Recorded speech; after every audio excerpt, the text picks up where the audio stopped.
और जैसा कि पार्टी का निर्देश था सभी पार्टी के साथ रहे और पार्टी में जो भूपेश बघेल जी और मोहन मरकाम जी का जो निर्देश रहा और जो साल भर बघेल जी ने जो काम किया है उसी का परिणाम है कि आज हमारी जनता हमको जिता करके पार्षद के रूप में भेजी और लोग अध्यक्ष चुने हैं।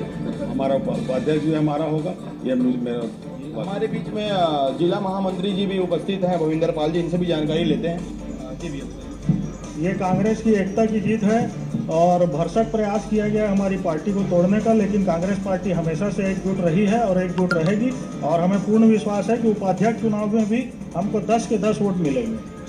धन्यवाद।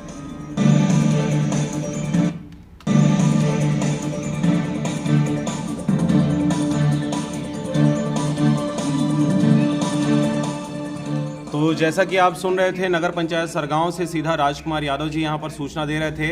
वहां पर राजेंद्र शुक्ला ने भी जनता को संबोधित किया। रिजल्ट के आने के बाद वहां पर भविंदर पाल भी उपस्थित थे। वहां पर जो राजीव तिवारी जी जो अभी अध्यक्ष पद पर आसीन हुए हैं वे भी उपस्थित थे, उनसे भी राजकुमार यादव ने बात की।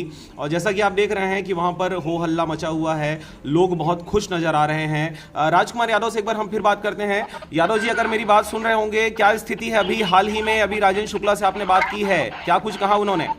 सर, उन्होंने कहा है कि कांग्रेस सरकार छत्तीसगढ़ में बनी हुई है, जिस प्रकार से सारे जगह पे कांग्रेस के ही अध्यक्ष चुन के आ रहे हैं। सर, आपको बताना चाहेंगे कि रिजल्ट यहाँ पे आ चुकी है और राजीव तिवारी जी को अध्यक्ष के लिए चुना गया है, जिसमें उनको 10 मत मिले हैं। और भाजपा का अगर बात हम करें तो भाजपा को सिर्फ 5 ही जो उनके समर्थक है उन्होंने वोट दिए हैं उनको। और अध्यक्ष ने अपने अध्यक्ष से बात करने पर उन्होंने कहा कि सर, जिस प्रकार से नगर की विकास रुकी हुई है और उनके आ जाने से नगर की विकास चहुमुखी रूप से किया जाएगा। और उपाध्यक्ष पद के लिए सर देखा जा रहा है कि निर्विरोध के रूप में सुशील यादव जो पिछले 4 बार से चुनाव जीत के आए हुए हैं, अध्यक्ष के नाम दावेदारी भी उनका नाम आया हुआ था, लेकिन उनको उपाध्यक्ष पद के लिए चुना गया है। अच्छा, अध्यक्ष के नाम से भी उनको आया गया था, उनका नाम आया था सामने, लेकिन उनको निर्विरोध रूप से उपाध्यक्ष के रूप में चुन लिया गया है। राजकुमार जी, हम आपसे जानना चाहेंगे पूर्व अध्यक्ष की क्या स्थिति है? उन्होंने भी चुनाव लड़ा था, पार्षद वगैरह, उनकी स्थिति के बारे में बताएं, किस प्रकार से उनका चुनाव रहा इस बार का?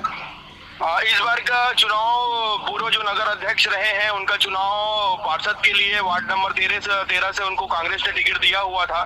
चुनाव लड़े थे, बट चुनाव में उनको करारी हार मिला, जिस वजह से इस समय अब सारे कांग्रेस के ही लोग यहाँ पे सत्ताधारी पक्ष के रूप में देखा जा रहा है उनको। जी, तो अभी क्या वो चुनाव उस क्षेत्र से जीत के आई है, नहीं आई? नहीं, इस बार करारी हार मिली है उनको।